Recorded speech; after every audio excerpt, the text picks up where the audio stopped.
ሰላም እንዴት ናችሁ? ይህ ቻናላችን ቤተሰቦች እንደምን ቆያችሁ? ዛሬ ደግሞ ሳይኮሎጂ ቻፕተር 3 ፓርት 2ን ይዘንላችሁ መጥተናል ማለት ነው። ከዛ የተውጣጡ ጥያቄዎችን የምንሰራላችሁ ይሆናል። ስለዚህ ለቻናላችን አዲስ የሆናችሁ ቻናላችንን ሰብስክራይብ ማድረግ እንዳትረሱ። እንዲሁም በየጊዜው የሚሰሩ የተለያዩ የፍሬሽማን ኮርስ ጥያቄዎችንም ሆነ ሌሎች ተጨማሪ የፍሬሽማን ኮርስ ማቴሪያሎችን ማግኘት እና መጠቀም ከፈለጋችሁ በዩቲዩብ ቻናላችን ዲስክሪፕሽን ቦክስ ላይ የተቀመጠላችሁን የቴሌግራም ቻናል ሊንክ ጆይን በማድረግ አገልግሎቱን መጠቀም ትችላላችሁ። እስከ ቪዲዮ ፍጻሜ ድረስ በደንብ እንድትከታተሉኝ አሳስባችኋለሁ። አሁን በቀጥታ ወደ ቪዲዮአችን እንሄዳለን። ኦኬ ነምበር 1 which of the following is a widely accepted definition of learning? A. Learning is a permanent change in behavior due to illness. B. It is a temporary change in behavior due to fatigue. C. It is a relatively permanent change in behavior due to experience or practice. D. It is a change in behavior caused by biological factor. ስለ ዲፊኒሽን አክሰፕትድ የሆነ ዲፊኒሽን ስለ ለርኒንግ የተቀመጠው ሀሳብ የትኛው ነው? ሶ the correct answer will be C. It is a relatively permanent change in behavior due to experience or practice ይሆናል ማለት ነው። ምክንያቱም በኢልነስ በፋቲጂው በድራግ ዩዝ እና በባዮሎጂካል ፋክተር ወይም በማቹሬሽን ምክንያት የሚመጡ ቼንጅን ቢሄቨር ወይም የባህሪ ለውጥ እንደ መማር ወይም እንደ ለርኒንግ አይቆጠሩም ማለት ነው። ዲው ቱ ዚስ ሲ ኢዝ ኮሬክት አንሰር።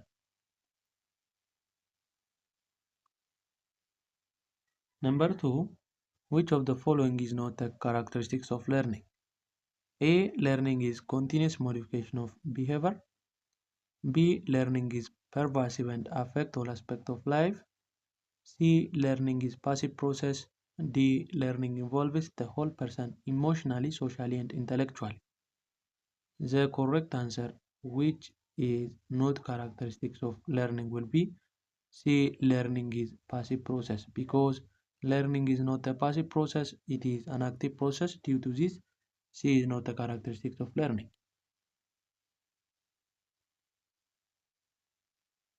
Number 3, which principle of learning emphasizes the importance of emotional readiness for learning? A. Meaningful practice principle. B. Intensity principle. C. Physical and emotional readiness principle. D. First impression principle. ስለ ኢሞሽናል ሪድነስ ፎር ለርኒንግ ለመማር በአይምሯችን በስነ ልቦና ብቁ መሆናችንን የሚያሳየን ፕሪንሲፕል የትኛው ነው? ሶ the correct answer will be C. Physical and emotional readiness principle ይሆናል ማለት ነው። አንድ ሰው ፊዚካሊ እና ኢሞሽናሊ ሪዲ ሲሆን ለመማር ዝግጁ ሲሆን ያን የሚያሳየን ፕሪንሲፕል C ይሆናል ማለት ነው። ሶ C is the correct answer.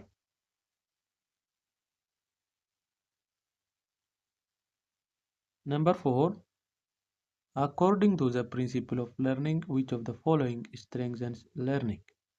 A. Learning associated with unpleasant feeling. B. Learning when students are tired or distracted. C. Learning accompanied by pleasant or satisfying feeling. D. Learning without period practice. ለርኒንግን ወይም መማርን የሚያጠናክርልን ፕሪንሲፕል የሆነው የትኛው ነው? The correct answer will be C. Learning is accompanied by pleasant or satisfying feeling የሚል ይሆናል ማለት ነው። ምክንያቱም unpleasant feeling እና tired or distracted and without period practice እነኚዎች ለርኒንጋችንን ወይም የመማር ሂደታችንን የሚያጠናክሩ ሳይሆኑ ዊከን የሚያደርጉ ፕሪንሲፕሎች ስለሆኑ the appropriate answer will be C ይሆናል ማለት ነው።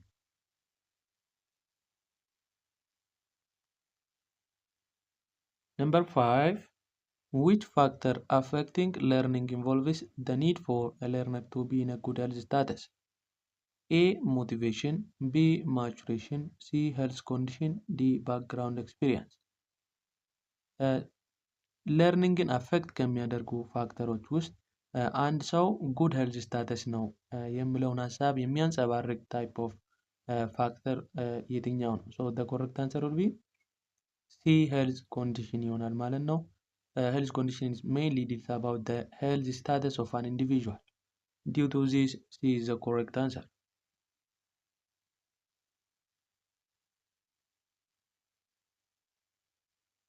Number 6. Which of the following is a core element of behavioral theory of learning? A. Learning occurs through cognitive process. B. Learning occurs as a result of stimulus-response association. C. Learning involves insight and problem solving. D. Learning occurs only in social context. Behavioral theory of learning is a type of theory which is mainly classified into two: classical conditioning and operant conditioning በመባል ለሁለት ይከፈላል። እና ይሄ ቢሄቨራል ቲዮሪ ሜይንሊ ኮር ኤለመንት አድርገው ቲዮሪን የሚያጠነጥነው በስቲሙለስ ሪስፖንስ አሶሲዬሽን ላይ ዲፐንድ ሆኖ ነው ማለት ነው።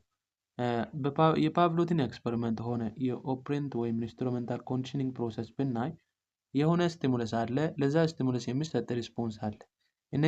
የነኚህ የሁለቱን ነገሮች አሶሲዬሽን ላይ ዲፐንድ በመሆን ቲዮሪውን ቢውልድ አፕ ያደረገልን ታይፕ ኦፍ ቲዮሪ behavioral theory of learning ይባላል ማለት ነው። due to this the core element will be B. Learning occurs as a result of stimulus response association.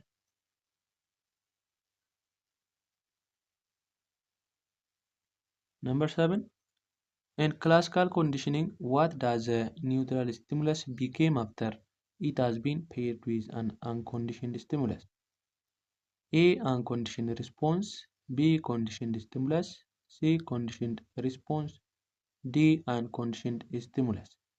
መጀመሪያ ኒውትራል ስቲሙለስ ነበር። ይሄ ኒውትራል ስቲሙለስ ከአንኮንዲሽንድ ስቲሙለስ ወይም ከናቹራል ስቲሙለስ ጋር ፔርድ ካደረገ በኋላ በክላሲካል ኮንዲሽኒንግ ጊዜ ወይም አፍተር ኮንዲሽኒንግ ጊዜ ወደ ምን ይቀየራል?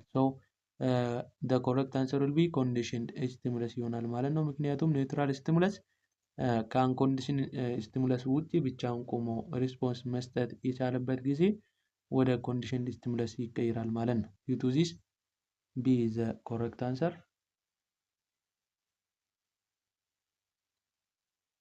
Number 8. What term refers to the natural response to an unconditioned stimulus in classical conditioning?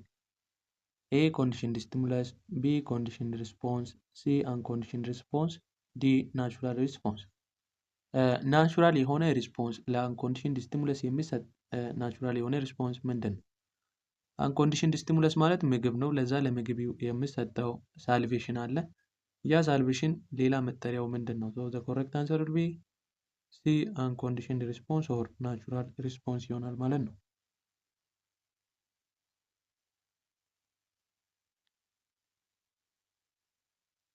Okay, number 9.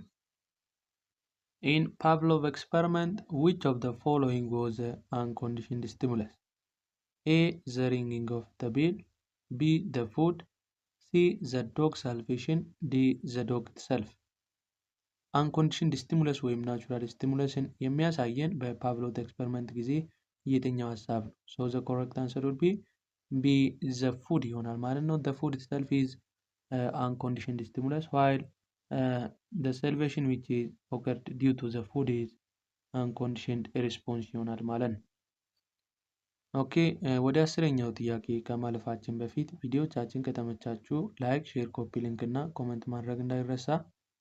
እንዲሁም በየጊዜው የሚሰሩ የተለያዩ የፍሬሽማን ኮርስ ጥያቄዎችንም ሆነ ሌሎች ተጨማሪ የፍሬሽማን ኮርስ ማቴሪያሎችን ማግኘት እና መጠቀም ከፈለጋችሁ በዩቲዩብ ቻናላችን ዲስክሪፕሽን ቦክስ ላይ የተቀመጠላችሁን የቴሌግራም ቻናል ሊንክ ጆይን በማድረግ አገልግሎቱን አክሰስ ማድረግ ትችላላችሁ።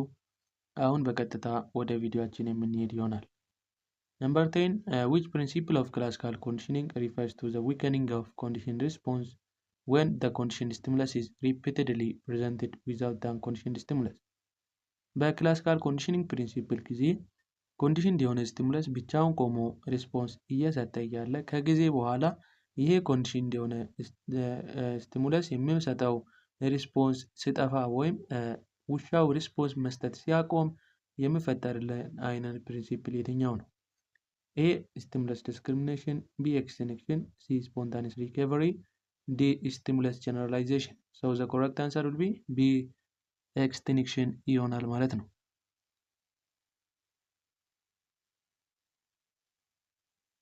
Number 11. What does stimulus generalization in classical conditioning refers to? A. It is the ability to differentiate between similar stimuli. B. It is a re-emergency of an extinguished response. C. It is a tendency to respond to stimuli similar to conditioned stimulus. D. The pairing of neutral stimulus with unconditioned stimulus. ስቲሙለስ ጀነራላይዜሽን የሚለው ኮንሰፕት በአጭር ቋንቋ ምን ማለት ነው? በክላሲካል ኮንዲሽኒንግ ጊዜ ደወል አለ፣ ለዛ ደወል የሚሰጥ ሪስፖንስ አለ ማለት ነው። ኮንዲሽንድ ስቲሙለስ አለ፣ ለዛ ኮንዲሽንድ ስቲሙለስ የሚሰጥ ኮንዲሽንድ የሆነ ሪስፖንስ አለ። ግን ያን ደወል የሚመስል ሌላ ደወል ከተደወለ ውሻው ለዛ ደወል ሪስፖንስ መስጠት ከቻለ ስቲሙለስ ጀነራላይዜሽን ይባላል ማለት ነው። ሶ the correct answer will be C. The tendency to respond to stimuli similar to the conditioned stimulus የሚለው ይሆናል ማለት ነው። C is the correct answer. Number 12. Which term describes a learned response to previously neutral stimulus in classical conditioning? A. Unconditioned response. B. Conditioned response. C. Unconditioned stimulus. D. Neutral response. ለርንድ የሆነ ሪስፖንስ ፕሪቪየስሊ ኒውትራል ስቲሙለስ ለነበረው የሚሰጥልን ለርንድ የሆነ ሪስፖንስ ምን ይባላል? ዘ ኮሬክት አንሰር ዊል ቢ ቢ ኮንዲሽንድ ሪስፖንስ ይሆናል ማለት ነው። ነምበር 13 according to the operant conditioning theory which type of reinforcement strengthens behavior by providing pleasurable outcome? A. positive reinforcement. B. negative reinforcement. C. punishment. D. extinction. የኛን ቢሄቨር የሚያጠናክርልን ጥሩ ነገር ወይም ጥሩ አውትኬም በመስጠት ጥሩ ሪዋርድ በመስጠት የኛን ቢሄቨር የሚያጠናክርልን ታይፕ ኦፍ ሬንፎርስመንት የትኛው ነው? ሶ ዘ ኮሬክት አንሰር ዊል ቢ ኢ ፖዚቲቭ ሬንፎርስመንት ይሆናል ማለት ነው። ነምበር 14 what is the primary difference between classical conditioning and operant conditioning? A. Classical conditioning is based on voluntary behavior while operant conditioning focus on involuntary behavior.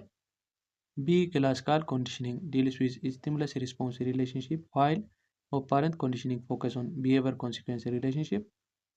C. Operant conditioning is based on physiological response while classical conditioning involves emotional response. D. There is no difference between the two. So the correct answer will be B. Classical conditioning deals with stimulus-response relationship while operant conditioning focus on behavior-consequence relationship የሚል ይሆናል ማለት ነው። Due to this, B is the correct answer. Number 15. What is the term for a process in which previously conditioned response reappear after a period of rest? A. Extinction. B. Stimulus discrimination. C. Spontaneous recovery. D. Stimulus generalization. ኮንዲሽንድ የሆነ ሪስፖንስ አለ። ያ ኮንዲሽንድ የሆነ ሪስፖንስ ከጊዜ በኋላ ጠፍቶ ነበር። ከጠፋ በኋላ እንደገና ከጊዜ በኋላ ሪአፒር የሚያደርግበት ፕሮሰስ ምን ይባላል? So the correct answer will be C. spontaneous recovery ይሆናል ማለት ነው። Number 16. Which factor influencing learning refers to the need for adequate rest and a balanced health condition for effective learning? A. Maturation. B. Psychological well-being. C. Health condition. D. Background experience. The correct answer will be C. Health condition ይሆናል ማለት ነው። ምክንያቱም ጥያቄው የሚያወራልን health status of individual ስለሆነ C is the correct answer. Number 17. In Pavlov experiment, which of the following is an example of conditioned response? A. Salivation triggered by food. B. Salivation triggered by bell. C. The sound of bell. D. The dog itself. በፓቭሎቭ ኤክስፐሪመንት ጊዜ ኮንዲሽንድ ሪስፖንስን የሚያሳየን it is B ይሆናል ማለት ነው። ሳሊቬሽን ትሪገርድ ባይ ቤል ይሆናል ማለት ነው። ሳሊቬሽን ትሪገርድ ባይ ፉድ is unconditioned response ይሆናል። Number 18. Which of the following is not one of the key characteristics of learning as described by Yopman and Simpson? A. Learning is continuous modification of behavior. B. It involves change in organization of experience. C. It is unrelated to motion. D. It depends upon motivation, motivation and practice. So the correct answer will be C. Learning is unrelated to emotion, which is not characteristic, which is described by Yopman and Simpson. Number 19. Which factor affect learning refers to learner enthusiasm and the drive to learn. የውስጥ ተነሳሽነትን ወይም የሚማረው ሰው የውስጡን ኢንቱሲያሲዝም የሚያወራልን ፋክተር የትኛው ነው? So the correct answer will be motivation ይሆናል ማለት ነው በሲምፕል በሆነ አማርኛ። ምክንያቱም የውስጥ ተነሳሽነት ከተወራ we are talking about motivation. Number 20, and the last question of this chapter, what is the role of reinforcement in behavioral theory of learning? A. It weakens behavior. B. It strengthens behavior by increasing the likelihood of its occurrence. C. It has no impact on learning. D. It is only applies to classical conditioning. So the correct answer which deals about reinforcement will be B. Strengthen behavior by increasing the likelihood of its occurrence የሚል ይሆናል ማለት ነው። ምክንያቱም reinforcement ማለት ማበረታቻ ማለት ስለሆነ። ኦኬ ዛሬ ቪዲዮአችንን በዚህ እናበቃለን። ቪዲዮቻችን ከተመቻችሁ ላይክ፣ ሼር፣ ኮፒ ሊንክ እና ኮመንት ማድረግ እንዳይረሳ። እንዲሁም በየጊዜ የሚሰሩ የተለያዩ የፍሬሽማን ኮርስ ጥያቄዎችንም ሆነ ሌሎች ተጨማሪ የፍሬሽማን ኮርስ ማቴሪያሎችን ማግኘት እና መጠቀም ከፈለጋችሁ በዩቲዩብ ቻናላችን ዲስክሪፕሽን ቦክስ ላይ የተቀመጠላችሁን የቴሌግራም ቻናል ሊንክ ጆይን በማድረግ አገልግሎቱን አክሰስ ማድረግ ትችላላችሁ። በቀጣይ ቪዲዮ እስከምንገናኝ ድረስ መልካም ቆይታ ይሁንላችሁ።